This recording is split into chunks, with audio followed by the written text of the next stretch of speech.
Jupiter en Verseau. Mars désire et Jupiter qui le suit directement, c'est l'accomplissement de ce désir. Mars conquiert et Jupiter assimile, organise ce qui était conquis par Mars. Mars transforme l'environnement et Jupiter l'organise. C'est ainsi que Jupiter nous parle de participation sociale. L'énergie du Verseau, qui est opposée à l'ego du Lion, est capable d'accueillir l'autre dans sa différence, se mettre sur sa même longueur d'onde, d'où le glyphe du Verseau, avec les deux ondes parallèles. Il est capable de se mettre sur la même longueur d'onde que l'autre sans se sentir remis en cause dans son intégrité personnelle. Donc, Jupiter en Verseau, c'est une invitation à prendre sa place dans le monde, à participer au monde, dimension Jupiter, en respectant, en accueillant la diversité des points de vue pour ce qu'ils sont.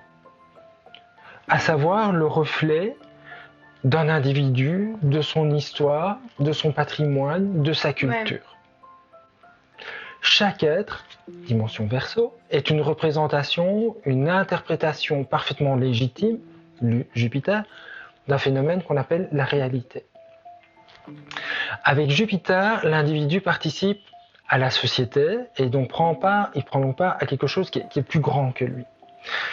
C'est ainsi que Jupiter nous parle d'ouverture sur le monde et d'ouverture sur les mondes au pluriel. Donc c'est une énergie d'expansion. Et c'est une expansion qui passe par un accueil de tout ce qui est. Parce que ce qui est, mais est. Que ça nous aille, que ça nous aille pas, qu'on soit d'accord, qu'on soit pas d'accord. Si cela est, c'est qu'il y a un sens à ça. C'est qu'il y a une raison. Et on peut accepter que ce sens ou cette raison nous échappe. Pour l'une ou pour l'autre raison. Et le travail consiste alors à faire un retour en son cœur, à s'en remettre à plus grand, à plus haut, à plus sage, voire Neptune en Poisson, en vue de pouvoir accueillir. Faire aveu d'ignorance, oser dire je ne sais pas, je ne comprends pas, je renonce à vouloir comprendre parce que je sens que c'est au-delà de moi, c'est aussi une marque de sagesse. Je parle évidemment des situations quand les lois du vivant ne sont pas profanées. Quand l'intégrité d'autrui est évidemment respectée. Face au meurtre, face au viol, le vol, etc. C'est une autre chose. Pour être très clair par rapport à ça aussi. C'est aussi peut-être soi-même accepter que parfois on ne comprend pas le sens des choses qui nous arrivent et qu'on comprendra peut-être un jour ou peut-être pas, mais qu'on doit être OK avec ça. Dans un autre d'idée, mais on peut en parler aussi, c'est une forme de bienveillance vis-à-vis de soi aussi. En termes de développement personnel, on est d'accord que les choses ne vont jamais aussi vite qu'on ne le voudrait. Que c'est jamais aussi clair qu'on ne le voudrait aussi. Et pourtant, c'est comme ça. Et donc, on peut accueillir ce qui est et faire avec ce qu'il y a. Ce qui est très dans l'énergie de Saturne aussi. Tout en sachant que parfois c'est pénible. On voudrait tellement en avoir fini avec ce sentiment on voudrait tellement pouvoir enfin jouir de ceci ou de cela. Mais là-dedans, il n'y a pas de règle, chaque parcours est unique.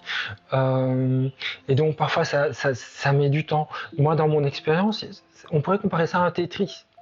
J'ai travaillé ceci, et puis j'ai travaillé ça ne bougeait toujours pas, et puis j'ai travaillé ça, et puis j'ai mis un temps fou à travailler plein de trucs qui me tenaient à cœur, je sentais que ça n'allait pas du tout. Et puis du jour au lendemain, mais il y a eu un vrai basculement. Un peu comme dans un Tetris où on doit bouger des trucs dans tous les sens, et puis quand on bouge le dernier truc, et boum, il y a tout qui se met en place. Et ça, c'était pas prévu, c'était un cadeau du ciel. Mais voilà, il y a des choses qui nous échappent et c'est comme ça. Alors, on peut faire le choix de dire que c'est injuste, que ça ne va pas, qu'on voudrait, etc., etc. Alors, on met l'ego, du coup. Oui, ou on fait un petit peu Don Quichotte qui s'en va combattre les moulards. Ou alors on se dit, on accueille ce qu'il y a et on fait avec ce qu'il y a. Une sorte de sobriété heureuse, et en accueillant avec ce qu'il y a et en se remettant aussi en s'en remettant à quelque chose de plus grand que soi, aussi. Parce que quand nous travaillons sur nous et dans tout ce que nous faisons aussi, je pense que nous ne sommes pas les seuls en jeu ni à travailler. Je pense que nous sommes accompagnés évidemment sur Terre et au-delà aussi, en tout cas dans ma représentation du monde, qui n'est que la mienne et partagera qui veut. Ce n'est pas du dogme. Et donc, il y a une part qui leur appartient et il y a toujours des choses qui nous échappent à nous. Mais on peut, si on le désire, si on le sent, on peut faire le choix de s'en remettre aussi à cette part-là, à ces dimensions-là, et avoir confiance. Si ça parle aux personnes, de faire cette démarche-là, de s'en remettre à ces dimensions-là par rapport à ce qui nous arrive. Ce qui est aussi une forme de lâcher prise. Et parce que souvent aussi, je me suis aperçu dans mon propre parcours que je cherchais des choses ou que je courais derrière certaines choses, je voulais travailler certaines choses, et puis de me rendre compte après, merci beaucoup, qu'en fait c'était pas vraiment utile, ou c'était pas ce qui était le plus judicieux, et donc bon, ils m'ont laissé me perdre un peu là-dedans, jusqu'au moment où ils m'ont ramené sur autre chose, et parce que au moment de perdition, à un moment donné, je m'en suis remis à eux, et puis ils m'ont dit, bon, petit gars, viens, on était patient, gentil avec toi maintenant, et c'est cool, et ça fait, tu vois, l'amour, on peut faire cette digression-là, l'amour inconditionnel, c'est aussi dire à l'autre, je ne suis pas parfait, je te reconnais le fait de ne pas être parfait non plus. Je te donne le droit de me faire mal, de me toucher, de me blesser, de me décevoir, parce que tout cela est profondément humain, et que moi-même, je blesse, je déçois, etc. Et donc je te reconnais ça, ce qui est une démarche très Verseau. Verseau retrouve l'humanité qui est en lui, en vue de pouvoir la reconnaître chez autrui. C'est ça qui ouvre vers l'amour inconditionnel du poisson. C'est reconnaître son humanité, son imperfection, après les avoir rencontrés avec Capricorne, Saturne juste avant. Ça se tient, hein. Je rencontre mes limites, je rencontre mon humanité, je m'ouvre à l'amour inconditionnel. Donc je ne sais plus pourquoi je disais ça, mais c'est important de pouvoir accueillir ses limites, les reconnaître, être en paix avec, ce qui fait qu'on ne demande plus à l'autre d'être parfait, illimité, et donc on peut l'aimer pour ce qu'il est, et c'est comme ça qu'on rentre dans l'amour inconditionnel. Saturne en Verseau.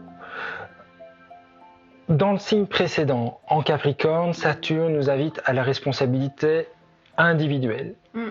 En Verseau, Saturne invite à une prise de conscience de la responsabilité collective. La première étant évidemment liée à la seconde et vice-versa. Tout ce que je fais à titre individuel a des répercussions sur la collectivité.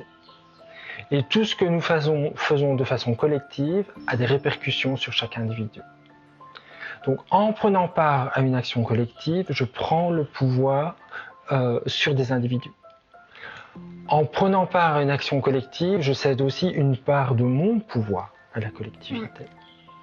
Et dans ce cas, à quel point suis-je encore responsable de mes actes? Et dans ce cas, à quel point est-ce que consciemment ou pas, je me déresponsabilise en instrumentalisant le collectif? À quel point est-ce que je me décharge sur le collectif pour me sentir exister? Telles sont quelques-unes en fait des prises de conscience offertes par Saturne en Verseau. Et en termes de responsabilité collective, c'est également celle de l'humanité vis-à-vis de tout ce qui n'est pas humain sur Terre. Donc c'est vraiment la responsabilité collective, c'est tout ce que nous faisons en tant qu'espèce et qui impacte le vivant sous toutes ses formes sur la Terre. Alors, les transits de Jupiter et de Saturne dans le Verseau. Ils sont entrés ensemble, pour rappel, en conjonction au premier degré du Verseau en décembre 2020. Par contre, les deux planètes ne se déplacent pas à la même vitesse. Tandis que Jupiter va mettre plus ou moins 1 an en 2021, grosso modo, pour parcourir les 30 degrés du Verseau, Saturne, lui, mettra 3 fois plus de temps pour faire les mêmes 30 degrés. Ok. Donc, en 2021, de façon pragmatique, Jupiter va faire les 30 degrés et Saturne n'en fera que 13. Et je passe sous silence les rétrogradations de façon tout à fait délibérée. Donc, ce qui veut dire qu'en termes de dynamique, on assiste à Jupiter qui passe en premier, suivi à la traîne de Saturne. Ok.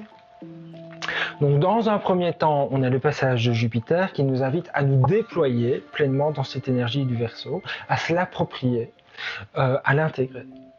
Et puis, dans un second temps, avec Saturne qui passe, plus lente, plus profonde, plus structurante, puisque c'est sa nature, elle va nous offrir de nettoyer, de purifier, d'essentialiser ce qui aurait été vécu par le biais de Jupiter.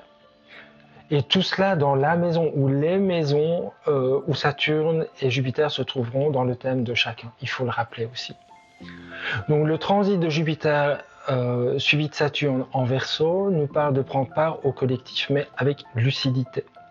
À savoir de façon responsable et sans s'y perdre. C'est en restant aligné sur sa vérité intérieure individuelle au sein du collectif, en témoignant de sa vérité intérieure au sein du collectif, en vue de nourrir celui-ci. Donc il s'agit de nourrir le collectif de ma nature profonde et non pas peut-être toujours de mes peurs, mes fantasmes, etc. Parce que nourrir le collectif de ma nature profonde, c'est aussi la manière la plus responsable et la plus adulte d'y contribuer. Ok.